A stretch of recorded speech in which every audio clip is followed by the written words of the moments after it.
There we go.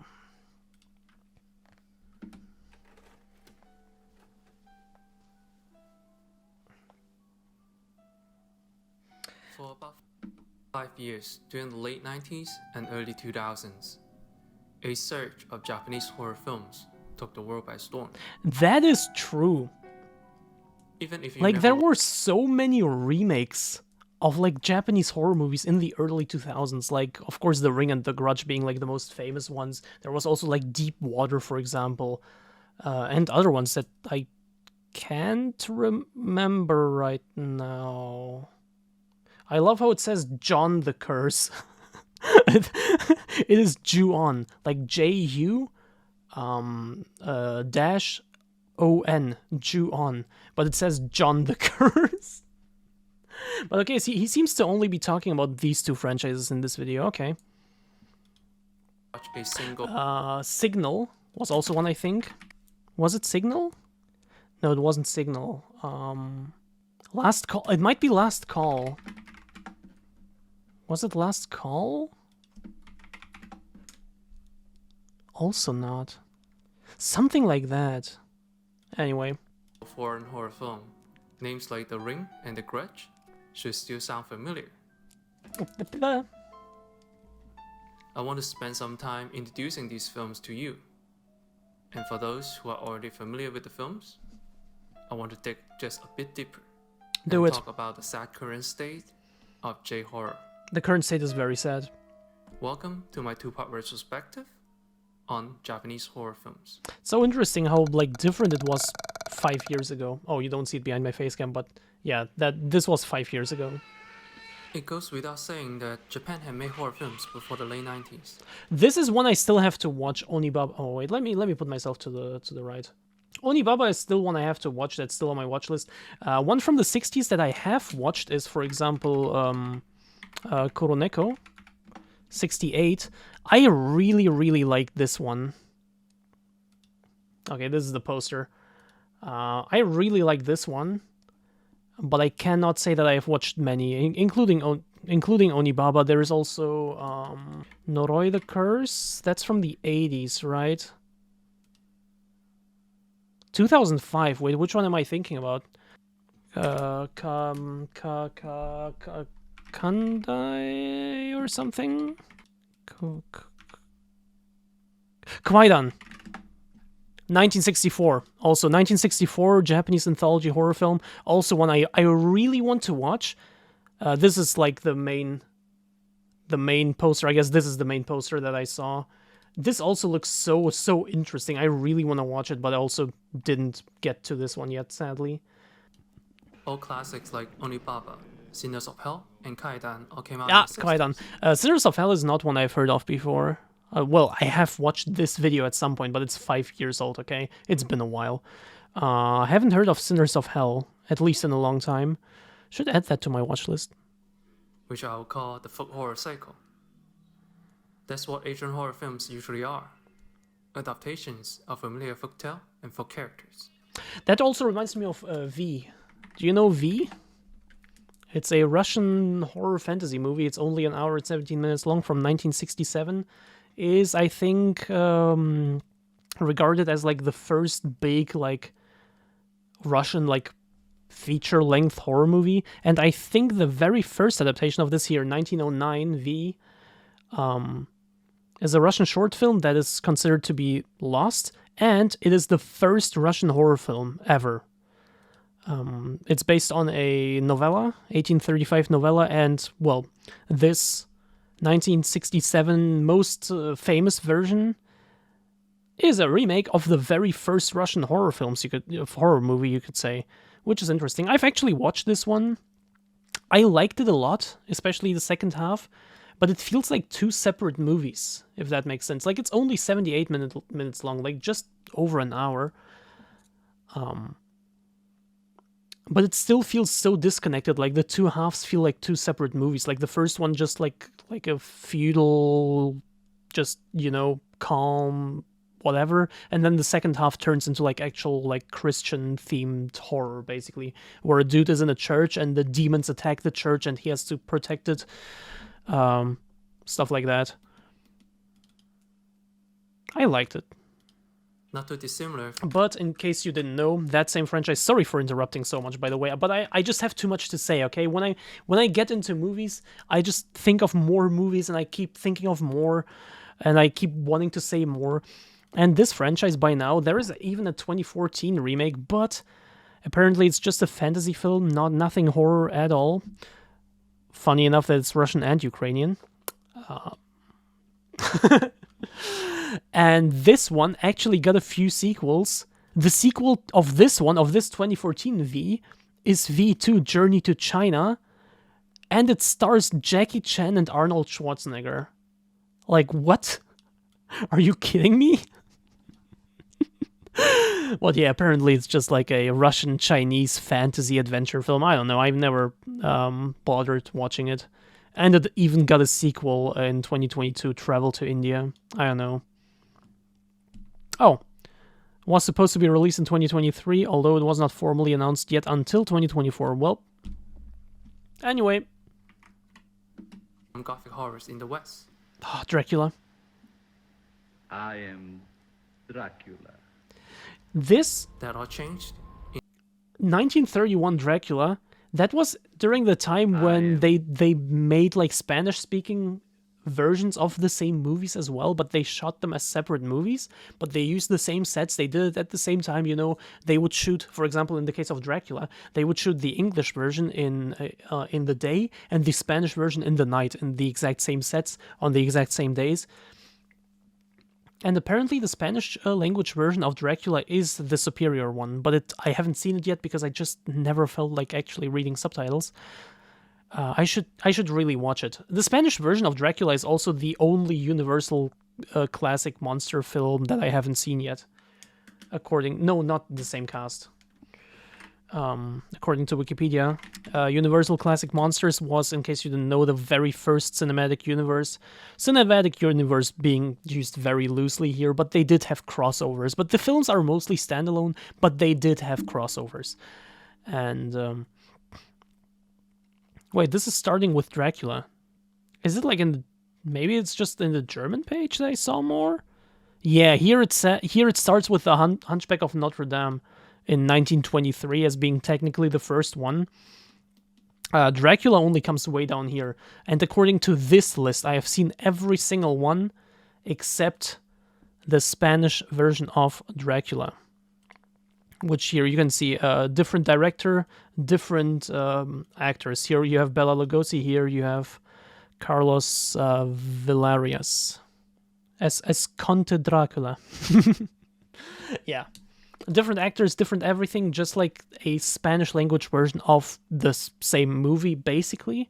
But apparently it is different enough to be considered the superior version. And it's also longer. Like, this is 104 minutes, whereas whereas the English language version is 75 minutes, so like a whole half hour more.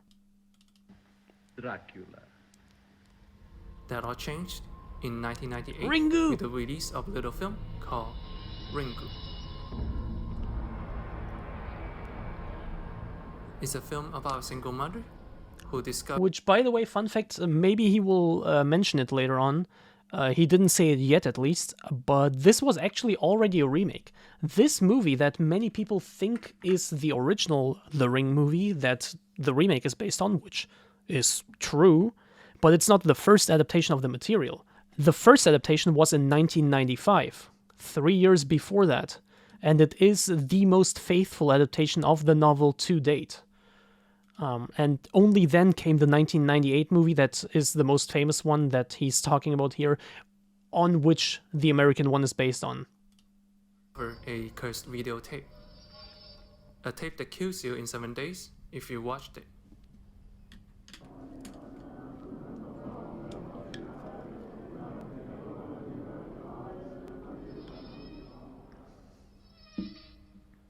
I'm a huge fan of this series, by the way. I've read all the books that are available in English. Chasing clues after clues, the mother slowly discovers the disturbing truth behind the curse. Yeah, I guess there is no need for me to explain the plot, because he does it. He does that already. And so, gone are the traditional folk horror stories. Ringu focuses on the fear in a modern society. Technophobia. Actually true, now that he says it, yeah, true, the fear of technology. It is based around videotapes, after all, true. Even though the novel franchise later moves on to different media as well, including books. But the original curse is purely transmitted through a videotape. That's interesting, true. Which also interesting, the idea behind the 2017 American movie, the latest American movie so far, that was completely panned by critics. It's apparently really bad. I watched it, I didn't find it that horrible, but, you know. And in that movie, it's a digital file, just like an MP4, basically. So that's interesting. Curse in a VHS. Ghostly calls from a phone. 7 days.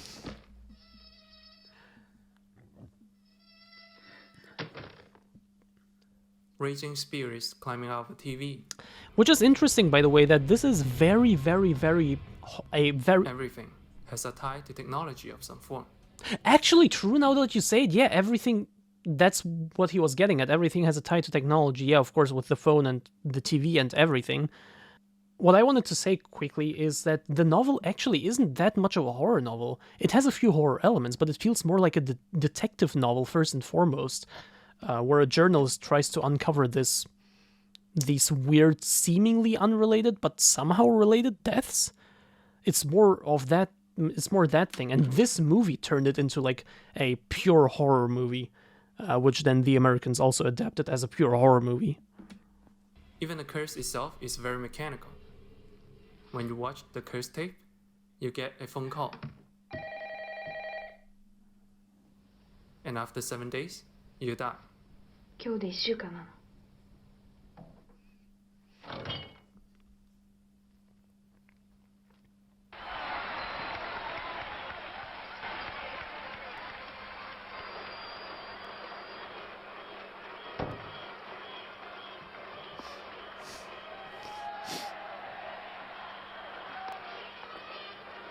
マウンド上3番手高津 The curse has no personality and cannot be reasoned with. Okay, yeah. It's cold and unfeeling, a clockwork of a curse. It's almost like cosmic horror. Gone is the familiar stories and characters. Audience has to watch an ordinary single mother struggling to fight a force no one can understand. That much is true. And especially in the context of this movie, that much is true. And especially interesting how he points out that, yeah, it's not about folk horror anymore. It's like a completely new thing. It's the digital age. But I still have to add that in the books, we do get to know more about the curse and about the person, about the girl in the original Sadako, in the American version Samara. We do get to know more about her and her background, and it does get more of a personality, and we do get the explanation of how it came to be, how, like, we do get all of that explained in the novels. But what he says here is still, of course, true in the first book and also in the movies. In the movie, I was disappointed on the reliance of visions to provide information. That's fair, and that is, for example, not that much of a thing in the books. The Ringu is forever etched into our collective memories. But it's still interesting how iconic this became. Like what he says here right now, the image of Ringo is forever etched into our collective memories. That is true. Like that videotape with the 7 days is really, really iconic. Like imagine creating something like that, something that becomes so iconic. It is such a, in a way, it is a simple concept. You know, you watch a videotape, you die in 7 days. But it's so different from everything else. It's just so unique. It's so iconic, yeah. Ringu is forever etched into our collective memories. Overnight, everybody wants to be just like Ringu. The image of Sadako becomes synonymous with the J-horror genre. Yeah. And also, yeah, of course, like this. This like ghostly white dressed like girl with like hair all over her face, like covering her. Yeah, that is kind of like the image that many people like associate with J-horror in general, even though it was just Ring mainly. Not relied upon in the American film. And I have to say that the first American Ring movie is my favorite movie of the entire franchise. And I have seen all of them.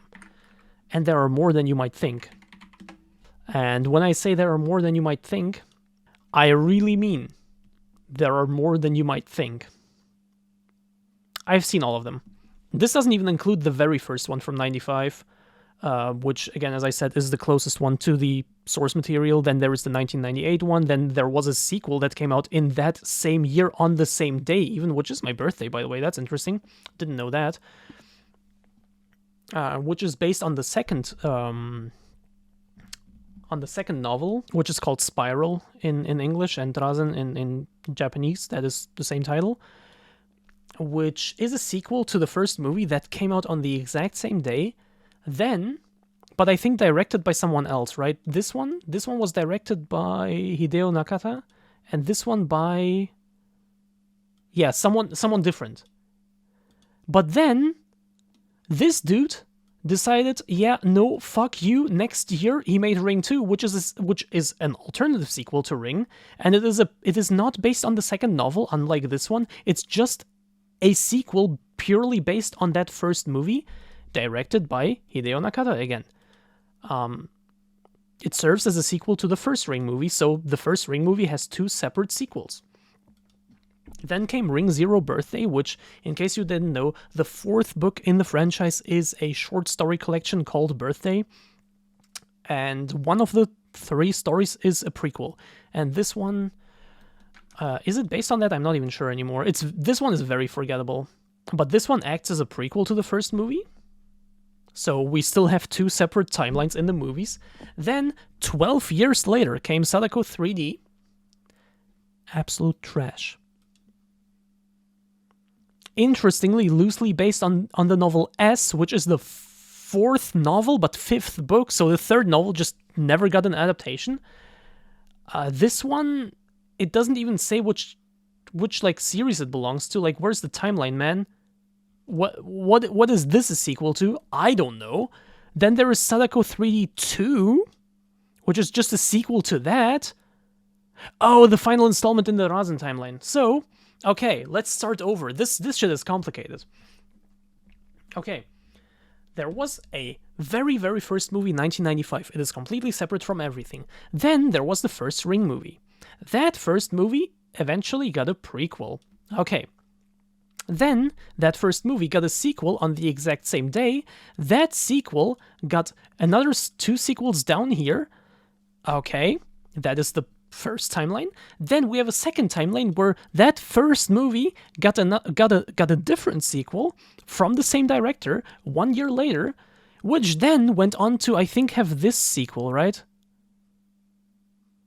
Yes, which then went on to have another sequel, which is the latest movie in the series so far from 2019. Yay! So we have three separate timelines so far, including the very first movie. Then now comes the fourth timeline with Sadako vs. Kayako, which is a crossover with the Grudge franchise, more of a comedic one. If you watch this as a serious horror movie, it's trash, but I like it as like a stupid comedy thing. Then we have the fifth timeline, obviously the American movies, which, by the way, there is one missing here. And then we got the sixth timeline with the South Korean remake that came out just 1 year after the original one. Can't forget about the Ring virus, which also exists.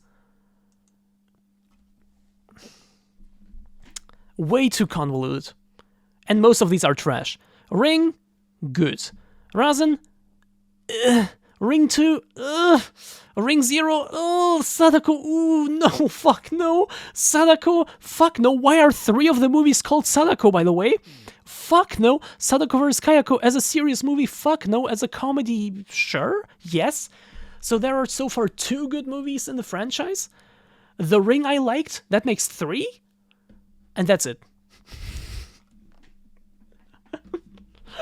Oh, god damn it. Oh yeah, and there's one missing here because there is, leading up to the Ring 2, there was a short movie. It's like 20 minutes long. That leads up to this one, and it's also called Rings, just like the third proper movie. But it also exists. Rings 2005. There. It even has its own Wikipedia page. It's just not marked here because this is for box office. But yeah, this exists. It's 17 minutes long. Preludes to the opening sequence of the second Ring movie. So that's also a thing. There is one more in between here that is called the exact same as the latest movie in that same series. Sorry, I had to get that out of my system. Let's move on.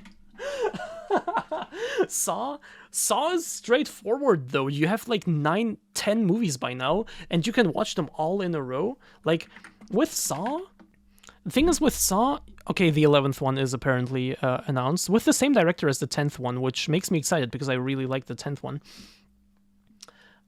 But with Saw, the thing is, okay, in my opinion, you either watch only the first one, it stands on its own, or you watch the first 3, they make a nice trilogy, or after the third one, you either watch the rest of the series, or straight move on to the 8th one, which is kind of a soft reboot, but you kind of have to know them to know the first 3 to really get it. My personal recommendation is watch the first 3, watch the last one, and then watch Saw 10. But if you can't get enough of the franchise, also watch these 4. Spiral is just absolute ass and the worst one of the series by far. It's not even close. Jigsaw, in my opinion, is very underrated. And the first one, by the way, isn't even that much of a horror movie. It's more of like a... It says American horror film, and you can see the poster, yes.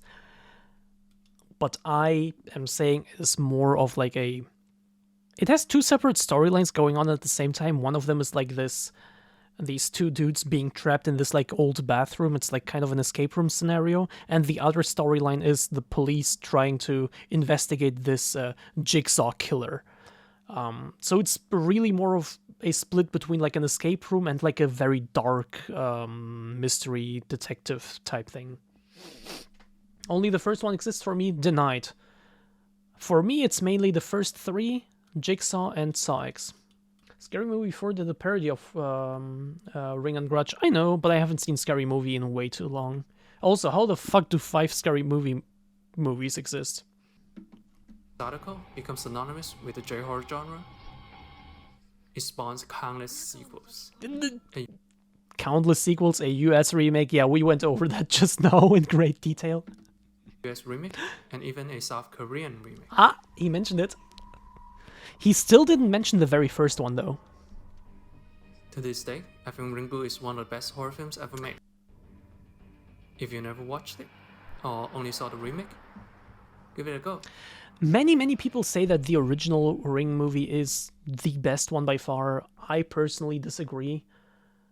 To me, it is the American one, the first American one. Same for Ju-on, by the way, which I still love that it says John the Curse and not Ju-on.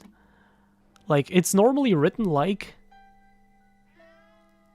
2 years later, in the year 2000, Ju-on was There, released. this is how it's written.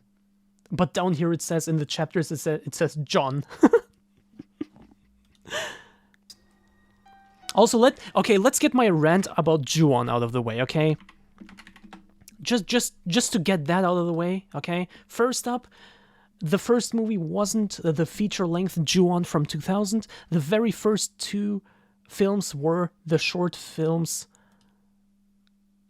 Katasumi and however many 10-4s. 10-4s. These were the 2 very first films in the Ju-on franchise, okay? In the Grudge franchise. They're both only like 5 minutes long, okay? They're not that noteworthy, but technically the first of the series. This series doesn't have as many entries as The Ring by far, but it still feels like only 2 of them are actually good. So of course we have the 2 short films, which whatever. We have Ju-on the Curse, which is widely regarded as amazing. Ju-on the Curse 2, which came out in the same year. We have another remake, Ju-on the Grudge. I think it was even directed by the same person, right? Takashi Shimi. Yeah, was directed by the same person. So this same dude was like, okay, he made these like cheap direct-to-video films, and then he was like, okay, but I kind of want to have a theatrical film, like a big budget film. So he made a remake of his own movies. Then there was a second one, and let's not talk about these two because they were also absolute trash. 2 films for the 10th anniversary released on the same day, both an hour long. Fuck these things. Then the reboot series, Beginning of the End, The Final Curse, absolute trash. I'm so glad that the franchise ended here, except I'm not actually, because I like the idea, but goddamn, these and this one are all so fucking bad. Sadako vs. Kayako I already mentioned, and then the American series with the 4 movies, which I also think, just like with The Ring, the first American one is the best one of the series, of the entire series. And let's not talk about the rest, holy shit. This is so sad. This is such a sad look for such a highly regarded original film. Oh, also there was that like one, where is it, Ju-on Origins, was like a Netflix show. It had like 9 episodes or so, was also trash. Okay.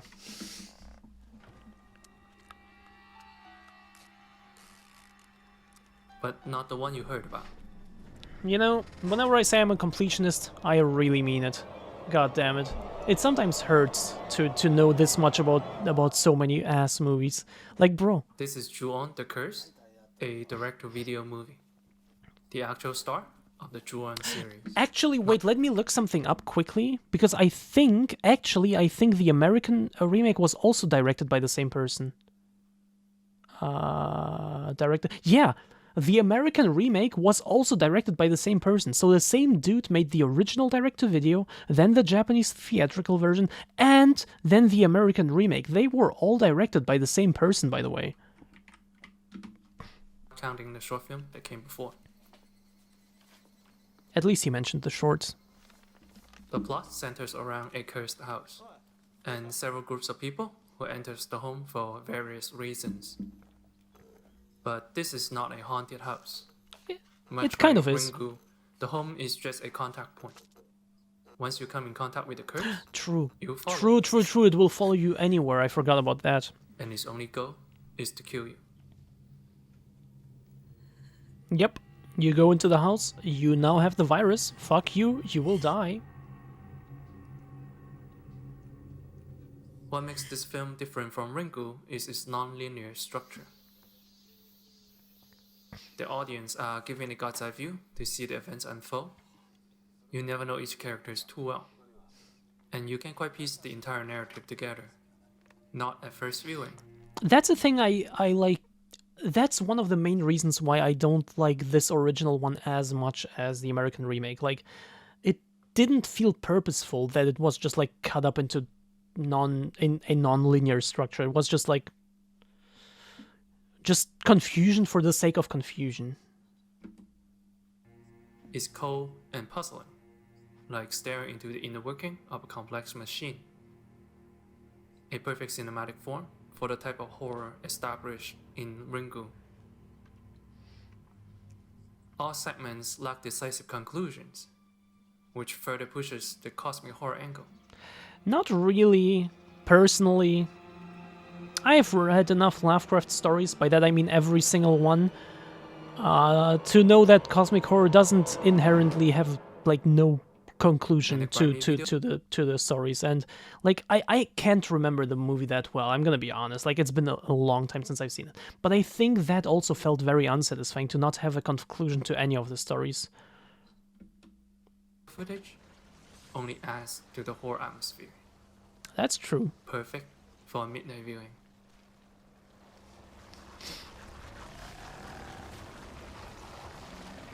Like Ringu, it spawned way too many sequels, including the more famous theatrical sequel, Ju-on the Grudge, Yes.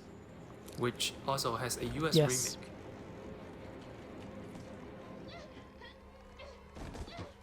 If you are new to the Ju-on series and don't know where to start, most people will recommend Ju-on the Grudge, but I say start with this one. You can't beat the original. I say start with the American one. I don't know. And then move on to this one if you like it enough to you know, look into more. Or listen With to the him. release of Ju-on, the horror craze was at its height. Japan Ichi was the Killer, producing I so I many- haven't seen. Tomie, oh my god. Junji Ito, you know, is my favorite, you may know, is my favorite horror mangaka. And Tomie is probably one of his most famous works about this girl that just can't, she just, well, she is like a curse, basically. And eventually everyone will just try to kill her, but she just can't die. She always comes back. And Tomie also got like 9 movies or so. I've seen a couple of them. They weren't like too bad. Yeah. horror films by then, I can't possibly talk about all of them. So for 2001, I want to talk about the 2 higher Space profile Odyssey? films. First one, Kaido, also known as Pulp. Pulse, that was the one I thought about with like the computer screen, right? Yes! I thought it was called Signal, it was called Pulse. Right, okay. It's about a computer virus that can make you lose the will to live. Either cause you to fade into dust. This is such an interesting concept. This is why I like Far Eastern horror movies so much. They often have such Or commit suicide. they often have such interesting concepts, such interesting ideas of like creating horror. It's Like not with giving- Western horror movies, okay, in the past few years that shifted a little, but like up until like let's say 10 years ago or so, a lot of Western horror was just like Christian horror, you know, with demons that you fight by reading from the Bible, whatever. Exorcist, of course, had a massive influence. And even though some of them are genuinely good, like for example The Conjuring and The Conjuring 2, I like those. But in the end, it's still the same thing. Cryptic explanations for the cause of this curse. This time around, there is only speculations. それを受容できるエリアっていうのは残念ながら無限大ではなかった。いっぱいになってもうこれ以上入りきれない。そしたら魂は別のエリア、つまりこっちの世界へ進出してくるしか方法がない。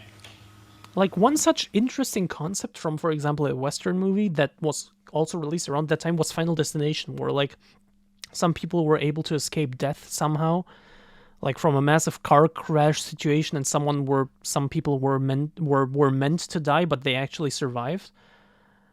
And then death tries to come after them. That's such an interesting concept, but there are way too little of those.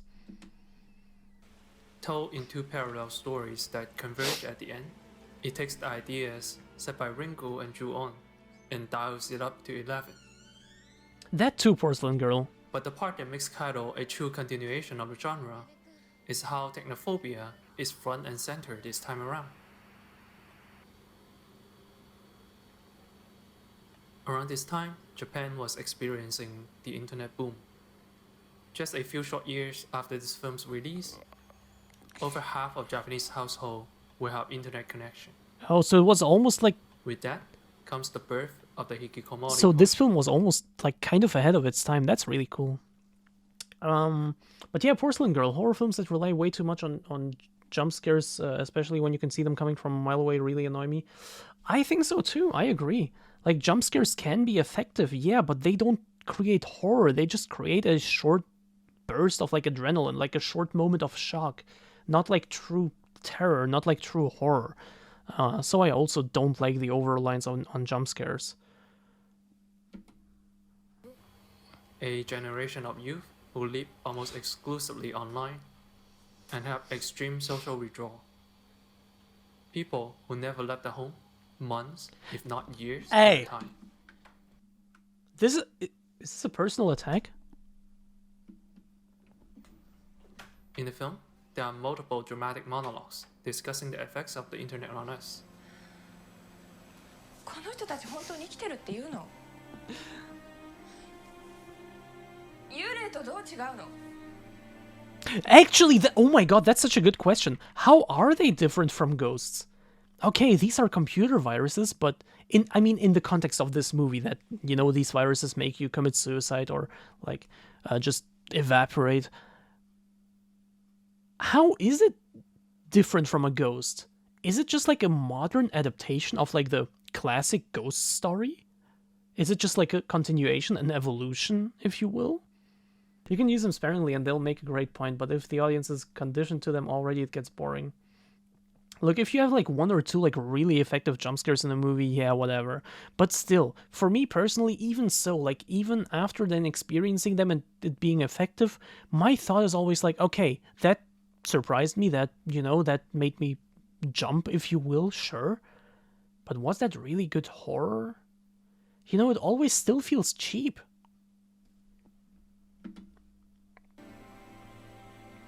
And a hellscape showing us what happens if we all sunk into that cursed place.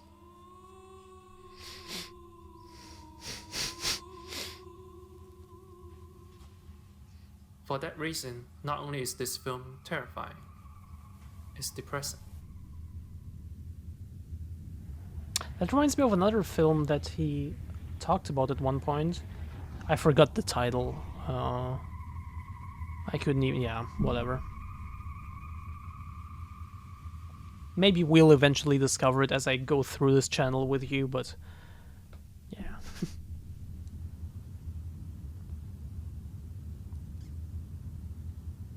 Good to look at. And depression seems to be the theme in 2001. Because that same year saw the release of the cult classic, Ooh, Suicide Club. Suicide Club! Oh my god! Oh my... okay. Okay.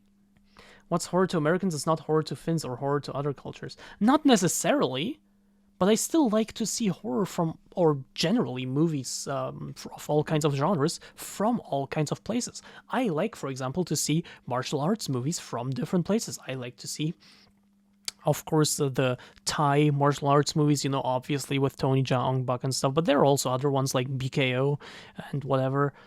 You know, I've once seen one from Laos, I think, even from Cambodia. Of course, we have Indonesian ones with Iko Uwais, with like, well, The Raid. Is The Raid an Indonesian movie? I think so, yeah. Just American director, I think. Of course, you have the American ones, Hong Kong, Chinese ones, obviously. I've seen some from Chile, for example, as well. Anyway, I like to see genres adapted in how they do it in different places. I like to see that, I really do. But with horror, I just don't think, personally, that many American horror movies around that time were as effective as many Japanese movies around that time. Now it has completely turned around. Like, we now got things like Hereditary and Midsommar. We have things like, I mean, The Lighthouse, is that really horror? But you know what I mean. The color Out of Space, I think it was called. What are some more recent horror movies that I liked? Can't come up with any off the top of my head, but there are more. Whereas Japanese horror movies nowadays are mostly trash.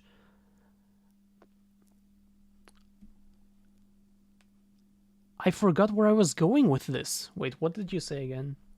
Oh, what's horror to Americans is not horror to Finns or to other cultures. Yeah, but I also want to see horror from, for example, Finnish horror movies. I've seen a Dutch horror movie once. I've seen a Belgian one, I think, too. German horror movies, obviously, I've seen. Like, I am German, obviously, I've seen German movies. I've seen a Russian horror movie, or multiple, but the one I talked about earlier, V. I've seen that, you know. I like to see how different cultures adapt these different things. Rec. Rec is also an amazing one. That's a Spanish movie. Spanish found footage horror film, Rec. Please watch this one. It's also really short, at 78 minutes. If you haven't seen it, this one is really damn good. Rec. Or another Spanish... that's not really a horror movie. But yeah, anyway. I like to see genres, how different cultures and different nations adapt these genres. What counts as horror to them. I find that very interesting. And to me personally, it doesn't really matter which culture or which nation it's from. Like, it can still be effective. It's just how you do it. And you know, many American horror movies are just very cheaply made and very, very generic. Just your typical bullshit that you always think about when you think of like the most generic horror movie. Like more recently, things like The Pope's Exorcist or like the newest Exorcist movie. The more you see, the more you understand about other people's cultures and what they're really afraid of. That's also a thing I find really interesting, but not only about horror movies, but about general movies in general. Just how they do it tells you very much about those places. Like when I watched that one martial arts movie from Chile, wait, which one was it? This was the main guy in there. You might know him from Undisputed 3, from John Wick 4, Mirage Man. This is the one I saw. This one felt kind of goofy, I'm not gonna lie. The fights were cool, but it is a movie from Chile, and I got to see the country from a very different light than I would normally. Like, I got to know a little bit about like how they live there, and that was very interesting. How they filmed the fights over there, or how they did in 2007 at least. And so on. You get to know a lot about different cultures just by watching movies from these cultures. And I really like that. Which begins with a shocking and depressing suicide imagery. Suicide Club begins with a symphony of mass suicide.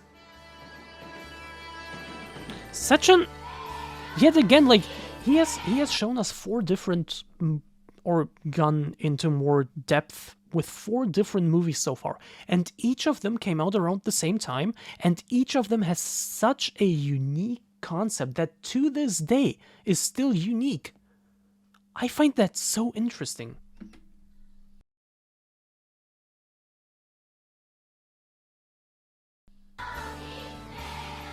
I don't care about the age of movies.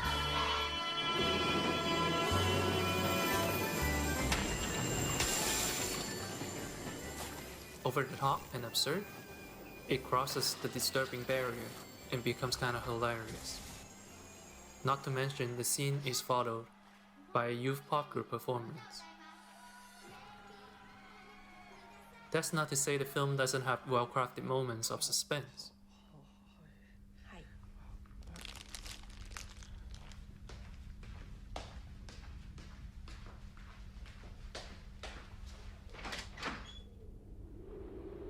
Ah, 気持ちいいな。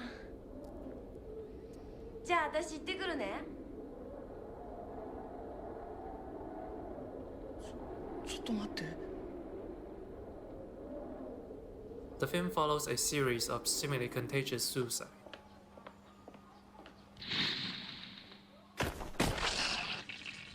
People end their lives without warnings. How or is motivations. 2011 a little old now? And the world at large doesn't seem Like, to if care you say a about little academic. old now, I'm thinking like early 2000s, maybe If you think 90s. this has something to do with the society of Japan at the time, you'll be right. In the 90s, Japan saw a rise in suicide rate. And the film seems to suggest that society at large doesn't take this issue very seriously.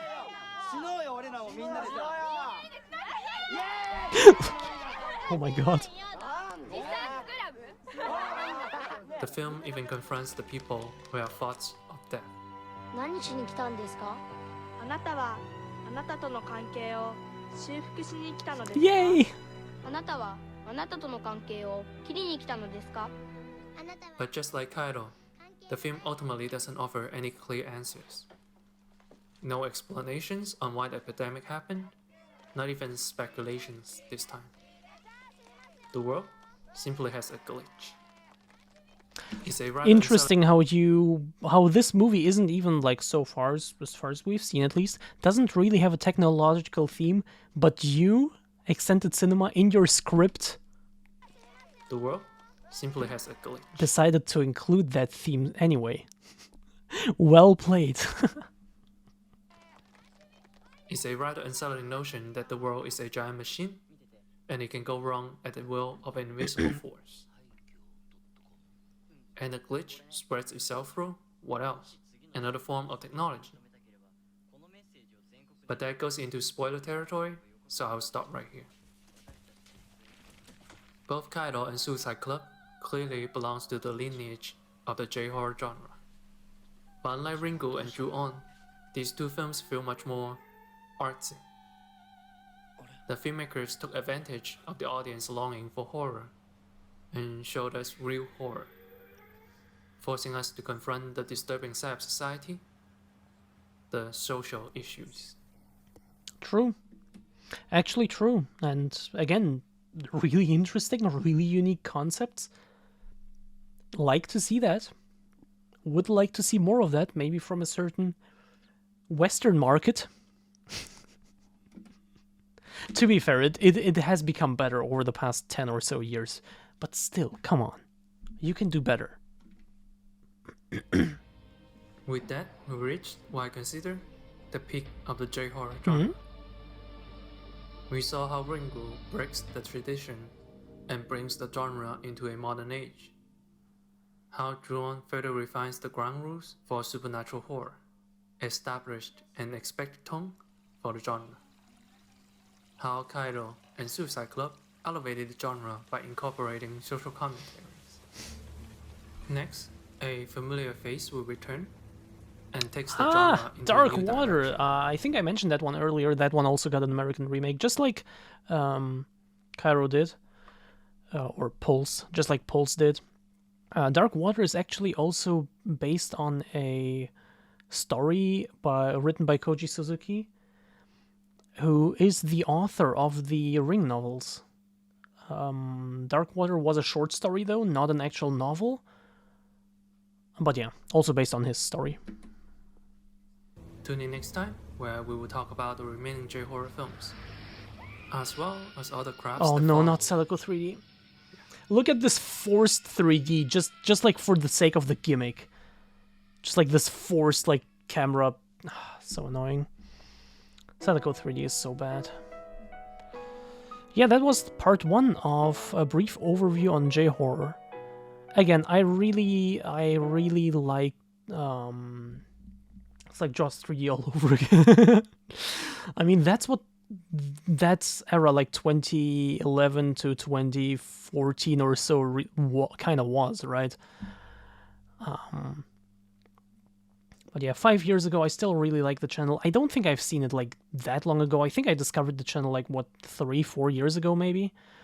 But I've been watching it ever since, and I really like it. Just the newest video I haven't seen yet, just because it doesn't sound very appealing to me. Worldwide creativity and copyright infringement. I mean, wait, no, I should rephrase. I haven't seen it yet. It does sound interesting to me, but I'm not sure how interesting it would be to watch this on stream. That's what I should rather say, because that's what I really mean. But yeah, he did put out a new video just a couple days ago. We're also going to watch part 2, because why not? You know, it is a 2-parter, might as well follow it up with part 2. But this was part 1. Again, this is a channel I really, really like, and that I will gladly support going forward.